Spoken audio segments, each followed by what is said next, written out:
안녕하세요. 유튜브 채널 마왕 국어의 운영자 배정수입니다. 반갑습니다. 오늘은 제 첫 영상이다 보니까 제가 이 유튜브 채널을 통해서 여러분들과 같이 이야기하고 싶은 건 무엇이고 또 제 생각은 어떤 것들이 있는지 대략적으로 좀 말씀을 드리려고 해요. 아무래도 채널의 이름이 채널의 이름이고 제가 앞으로 계속 만들어 나갈 그런 컨텐츠가 국어에 관련된 그런 컨텐츠다 보니까 그 얘기를 하지 않을 수가 없을 것 같습니다. 대부분 제 컨텐츠를 만약에 어떤 필요에 의해서 찾게 된다면 이런 고민들을 당연히 해봤을 수도 있다고 생각을 합니다. 뭐냐 하면 바로 이것이죠. 그놈의 국어는 대체 어떻게 할 것인가? 그놈의 국어. 저는 이런 생각을 당연히 해봤죠. 네, 저도 해봤습니다. 이놈의 국어. 왜 이런 생각을 하게 되는지 한번 보실까요?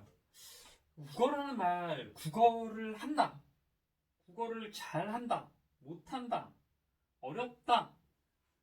너무 애매한 표현이라고 생각하는 게 왜냐하면 국어라는 말 자체가 담고 있는 게 너무 넓어요. 그렇죠? 여기를 보셔도 그놈의 국어. 그놈, 어떤 걸 해야 되지? 이것의 발음은, 정확한 발음은 뭐지?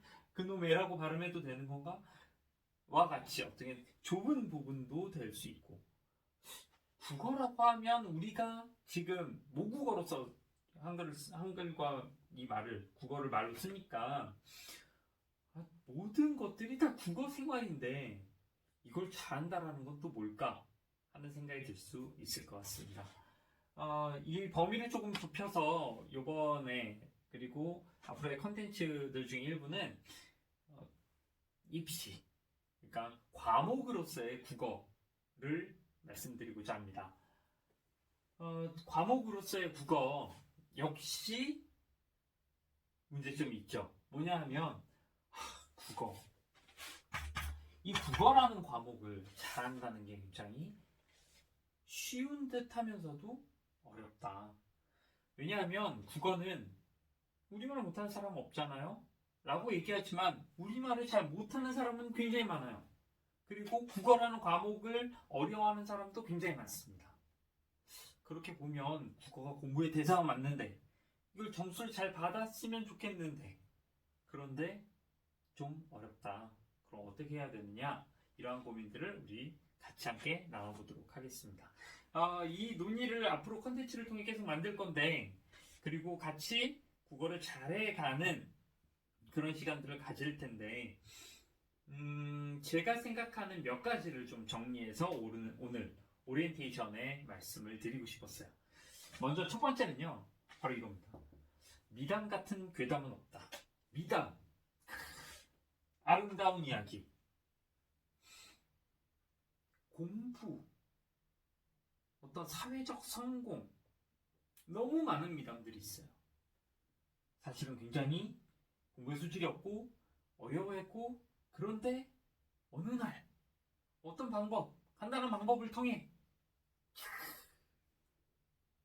성적이 올랐더라. 혹은 사회로 하는 것도 마찬가지예요. 대표적인 게 뭐예요? 예전에 막 오디션 프로그램 같은 경우 보면은 너무 이렇게 기구한 스토리, 에피소드, 미담이 있는 사람이 쫙 인기를 얻고 대스타가 돼서 인생을 역전한다. 저는 먼저 그런 꿈 혹은 나중에 정리하면 미담이 될 수 있지만 절대로 공부하는 사람들이 그런 미담을 기반으로 자신의 학습을 설계해서는 안 된다고 생각해요. 이런 건 괴담이에요. 괴담.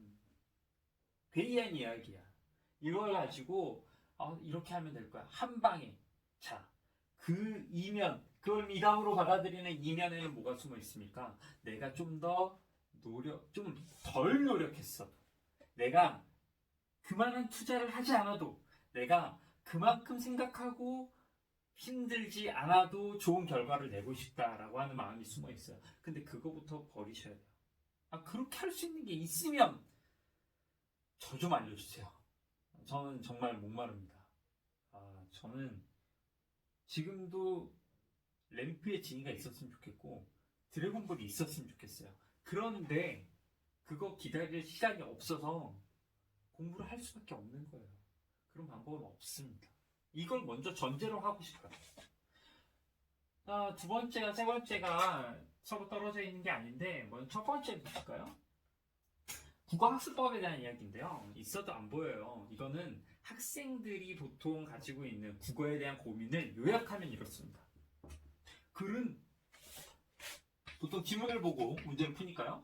글은 있는데 안 보여요. 안 읽혀요. 무슨 말인지 모르겠어요. 시간이 오래 걸려. 똑같은 말이에요. 봐도 모르겠다. 안 들어온다. 모르겠다. 이건 다 내가 아직 그만한 문장 구조나 아니면 그런 내용을 담고 있는 글을 읽을 만한 영역이 되지 않는다는 뜻이죠. 그렇다면 그걸 어떻게 만들어가느냐? 저는 여기에서 1번과 같은 방식으로 말씀을 드리고 싶어요. 아주 특별하고 비밀스러운 방법이 있어서 글을 잘 읽게 됐다. 그런 방법이 있으면 저한테 역시 알려주십시오. 저도 궁금합니다. 제가 살게요. 그런 방법. 제가 알고 있는 한 그런 방법은 국문과 수업 때도 없었고 국어교육론 수업에서도 없어요. 다만 그 특정한 만큼의 노력과 시간을 들일 수 있게 학생들이 더 가까이 다가오고 그 과정들이 너무 괴로워서 1시간이지만 10시간 같은 그런 괴로움을 겪지 않도록 흥미를 만들어주고 또 동기부여를 해주고 좀 더 쉽게 이해가 돼서 지적 호기심과 쾌감을 느낄 수 있도록 해주는 게 수업의 목표였고 어떤 과정이었지 그걸 넘어서는 방법은 없습니다. 그런 경우는 없어요. 네. 이쯤 되면 이제 막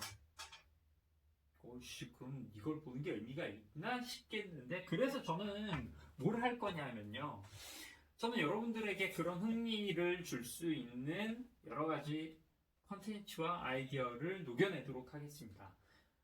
그래서 저는 일종의 테마, 다음 시간에는 심청전을 가지고 이야기를 할 건데, 그런 테마를 가지고 다양한 분야로서 공부해보고 이해해보는 그 과정을 통해서 글이라는 게 읽고 싶고 읽게 되는 그런 수업을 만들려고 하는 거예요.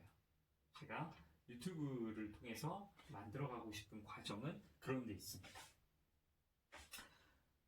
저는 그래서 아까 말씀드린 것처럼 그렇게 테마를 통해서 나누는 건데 이 이야기들을 정리하기도 하고 또한 전제로서 가져가야 되는 그림이 있으니까 잠깐 보셔요. 이렇습니다. 다양한 분야에서 다 사실 적용을 할 수 있을 것 같은데 저는 국어 우리 채널에 맞는 정체성에 맞는 국어를 가지고 이야기를 해보고 싶습니다. 이렇게 보시면 될 것 같아요. 여기 지금 많이 보셨죠? Y축입니다. X축이고 이 X축의 이름은 우리가 국어를 통해서 국어를 잘한다라고 했을 때는 어떤 역량들이 있구나, 잘 발달되어 있구나 라는 거라고 생각해요. 특히 그 중에서도 우리가 이해하는 능력 이걸 굉장히 중요하게 생각하거든요. 국어는 사실 그게 기본이고요. 그걸 기준으로 좀 볼게요. 이해를 하는데 그럼 그런 것들은 다 무엇이냐? 우리가 교육과정 용어에서도 역량이라고 표현합니다. 국어에서 필요한 국어 이해 역량은 뭐가 있느냐? 사실적인 이해를 할 필요가 있죠. 그런 역량이 필요하죠. 그리고 또 뭐 있어요? 그런 사실을 바탕으로 적절하게 추론하는 역량도 있어야 됩니다. 그리고 이런 역량이 개발돼서 추론할 수 있게 되었습니다. 그럼 어떻게 돼요? 추론할 수 있구나. 그럼 그 추론을 기반으로 해서 네 가치관을 가지고 비판해 볼 수도 있겠구나. 그리고 내가 이해할 뿐만 아니라 이것을 조금 다르게 새롭게 파악해서 재창조하거나 표현할 수도 있겠죠. 이제 다른 영역이니까 여기 다 못 써서 넘어가겠습니다. 뭐 여기는 이제 주로 이해 역량이에요. 그럼 국어에는 중요한 영역으로 이제 표현이 있죠. 표현도 사실적 표현을 할 수 있는 것들이 있고, 뭐 상호가 표현하는 것 이것도 기준에 따라서 다양하니까 이것을 생각하고 큰 얼개만 좀 말씀을 드리도록 할게요. 특히 우리가 시험을 대비하거나 수능을 대비하거나 내신 시험을 대비할 때는 이런 걸 같이 파악해 주면 좋으니까요. 그렇다면 요것들을 우리가 파악을 하고 이걸 가지고 국어를 잘한다라고 하는데 그냥 냈든 너 이제부터 사실적으로 사고해봐. 사실적인 이해 능력을 향상시켜봐. 너 아니면 추론을 좀 해봐. 물론 사실에 기반한 추론으로 합리적인 근거가 있어야 돼. 해봐. 뭘? 할 수 있는 방법은 뭐예요? 국어의 텍스트 글들이 있어야죠. 그래서 여기 수능을 좀 기반으로 해서 볼게요. 자, 여러분 요거는 이게 Y축이라면 이게 영역 X축 두 개 영역에 해당하고요. 요게 뭐냐면 출제자 평가에 대한 이야기입니다. 자, 이 그림은 뭘 얘기하느냐? 자, 우리가 진짜 궁극적으로 필요한 것들이 이 역량이라고 봅시다. 하지만 그 역량은 그냥 기도에서 이루어지는 게 아니에요. 어떤 활동을 통해서 향상됩니다. 그럼 어떤 활동이냐? 활동에 얼개가 있을 거 아닙니까? 가령 수능이라고 볼게요. 여기서 수능이라고 본다면 수능이란 시험이다. 그렇다면 뭐냐? 내가 여기에서 보는 수능의 다양한 영역들이 있죠. 문법도 있고 화법도 있고 그만 토론 나오죠. 작문도 있고 또 뭐 있어요? 문학도 있죠. 문학도 있습니다. 문학도 있고 사실 독서는 문학도 포함해야 되는데 있는 거니까 그렇죠? 사실 어떻게 보면 크게 보면 국어 영역은 전체가 다 독서 영역인데 그렇게 하면 좀 헷갈리지만 현재 통용되고 있는 용어를 쓰겠습니다. 독서 영역 예전에는 비문학 독해라고도 했었죠. 독서 영역. 다양한 제재를 가지고 사실적, 추론적, 창의적 판단을 해볼 수 있는 이거예요, 이거. 자, 이걸 하나의 나무처럼 생각을 해볼게요. 커다란 나무가 있습니다. 이걸 통해서 우리는 학습을 할 수밖에 없는 거예요. 이건 교육과정을 만드는 사람들도 이렇게 지금 설명하고 있어요. 이러한 다양한 영역들을 실제에 있는 이런 글, 텍스트 혹은 영상 자료가 될 수도 있고 다양한 제재들을 통해서 이러한 제재들을 통해서 뭘 기르고 싶다? 이거요. 이 나무의 그림자들을 크게 기르고 싶다. 드러나지 않아요. 이거는 바로 오로지 그림자니까 이를 통해서 풀어내 볼 수밖에 없는 영역인 거죠. 이걸 평가하면서. 그런데 이걸 평가하는 잣대가 뭐라고요? 여기 있다고요. H축이 있다고요. Z축이라고 해야 되나? 잘 모르겠습니다. 어쨌든 그럼 이거는 왜 중요하냐? 저는 그렇게 생각합니다.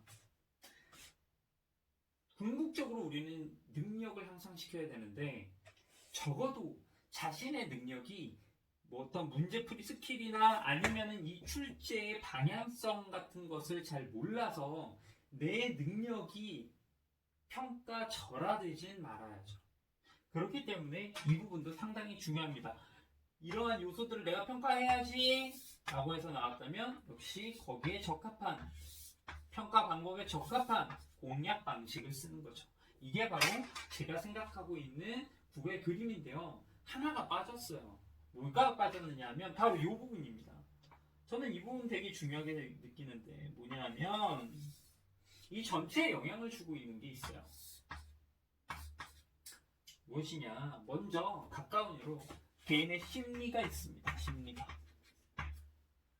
심리가 불안정하면 이러한 고등사고 능력 우리가 애기 때 말하고 듣고 하는 것을 우리가 지금 국어라고 얘기하지 않아요. 우리가 평가의 대상으로서 국어를 살펴보고 있는 것은 고등사고 능력이에요.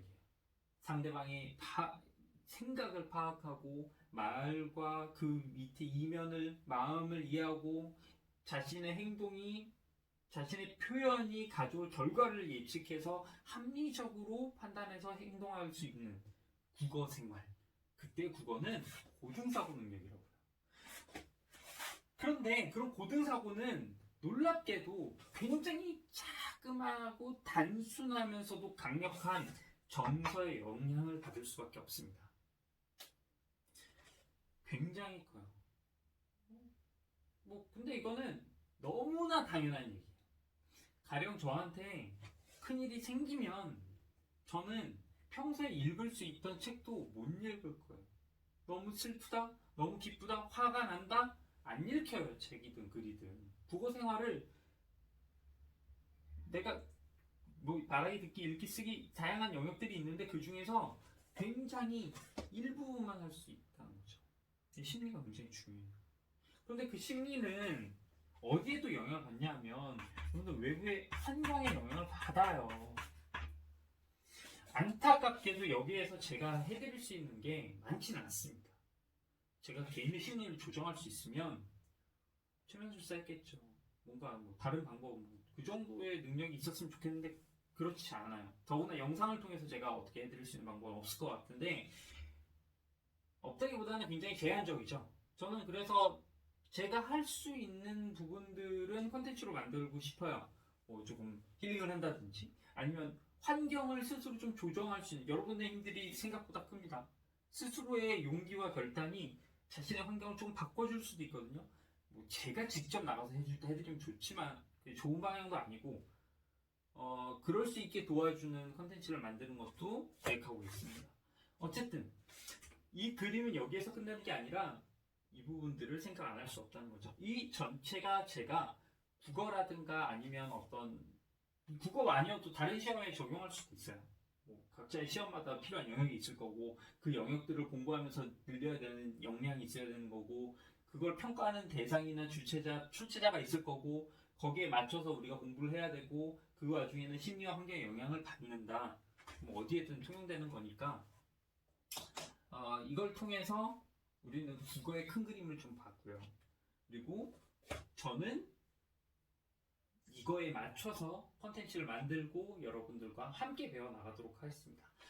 국어가 어려운 것 이렇게 말했어도 국어가 어렵지 않다라고 확신이 오시나요? 저는 알아요. 저는 그렇게 확신하지 않습니다. 어려운 길이에요. 특히 우리가 학습하는 방법에선 자신의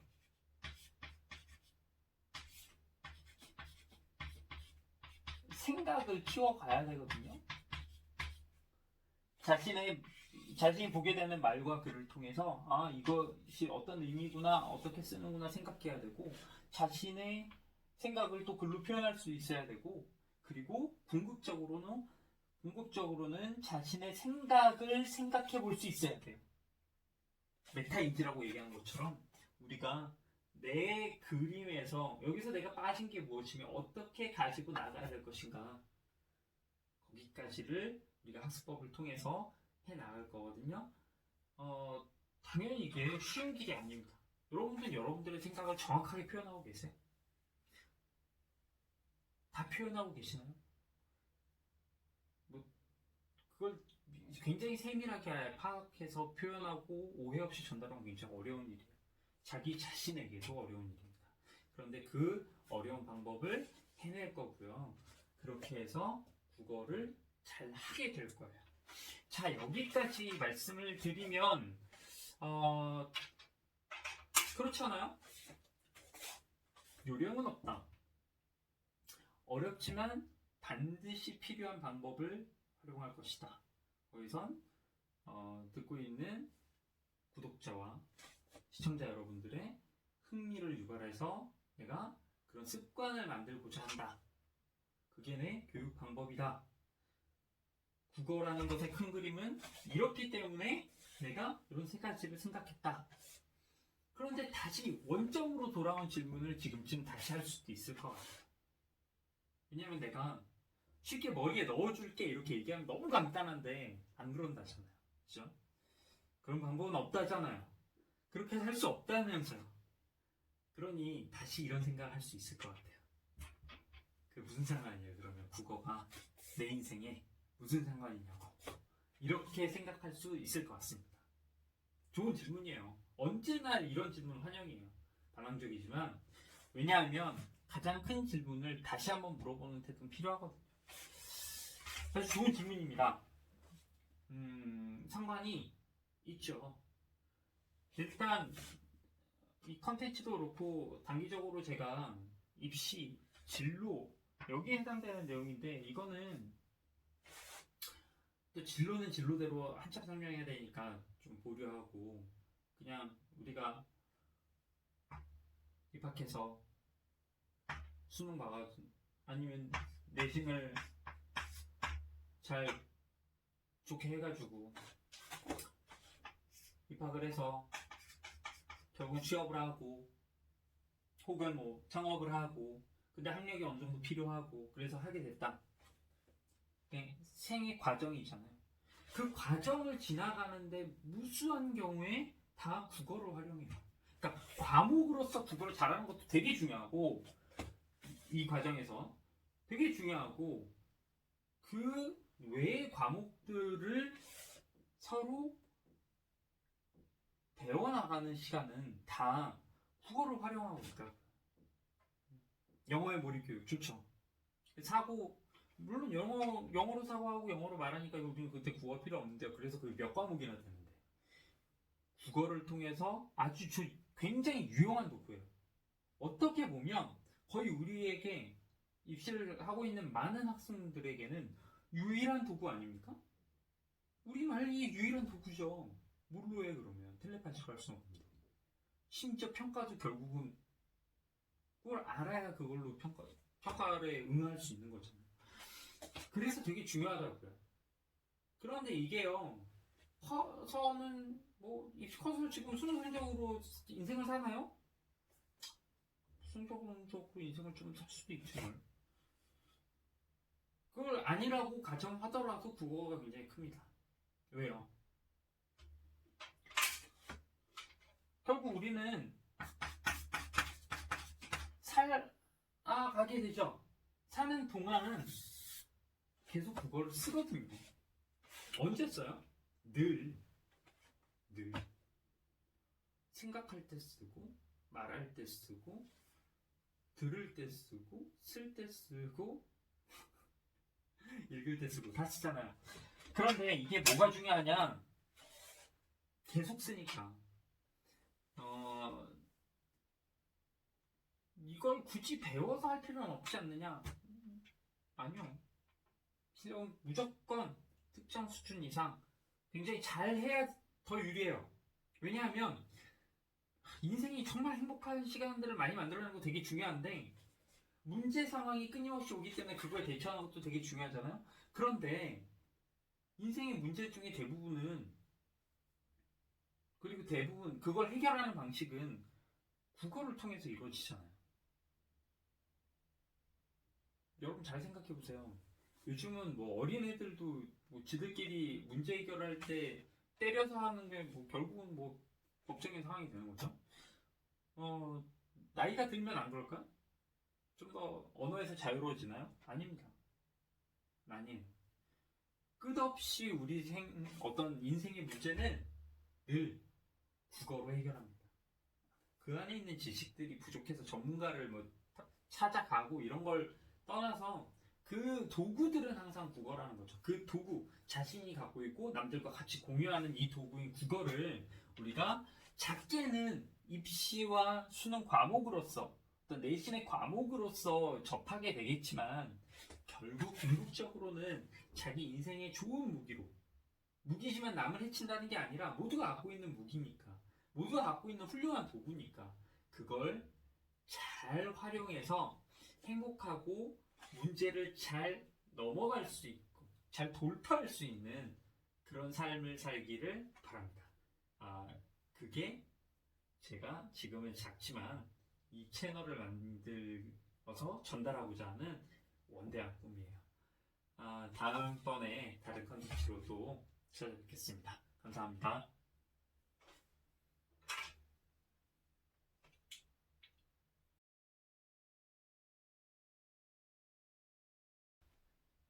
콘텐츠를 만들고 이제 잘 편집해야지 했는데 생각해 보니까 콘텐츠를 만들면서 영상을 찍으면서 가르쳤던 친구들이 많이 생각이 나요. 뭐, 과외로 가르쳤던 친구들도 있고 다양하겠지만 특히 제가 한 6년, 7년 동안 있었던 그 학교에서 제 수업을 들었거나 저를 알고 있는 많은 친구들이 있는데 그 친구들 생각이 많이 나서 추가 영상을 이렇게 찍고 있습니다. 그러니까 뭐 굳이 안 보셔도 돼요. 이 영상은 굳이 이렇게 안 보셔도 되는데 그 친구들을 위해서 뒤에 짤막하게 붙였습니다. 그런 의미에서 잘 있었니? 그러니까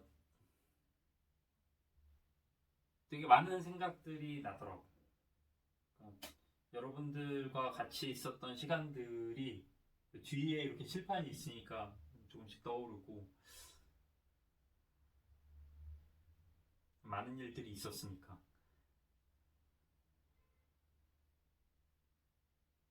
다들 잘 있었으면 좋겠다. 나도 잘 있고 직접 보고 이런 것들이 그리운데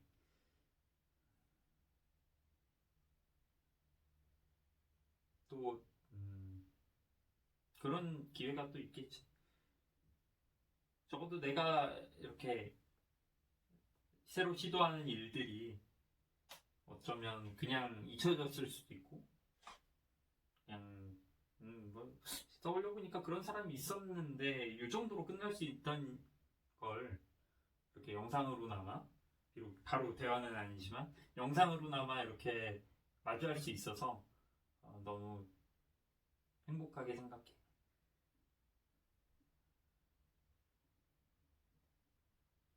내가 원래 항상 뭐 전하고자 했던 말들은 보통 우리 반이었으면 편지로서 전달했을 것이고 아니었다면 눈으로서 전달했을 텐데 그래도 이런 기회가 있어서 얘기를 하게 돼서 너무 좋다. 그래. 모두 건강하고 전에 공연을 할 때 가르쳤던 제자가 그런 얘기를 남겼는데 이상하게 마음이 뭉클하더라고. 너무 쿨하게 나한테 그랬어. 연이 되면 또 봐요 그랬는데 그게 너무 서운하거나 이러지 않았고 뭔가 되게 내가 담임이었던 제자가 벌써 커서 뭔가 어른의 인사를 같이 나누는 기분이다 싶었거든. 그리고 연이 다음 또 보겠지. 그래요. 연이 다음엔 또 봐. 자주 닦겠지 뭐. 건강해라.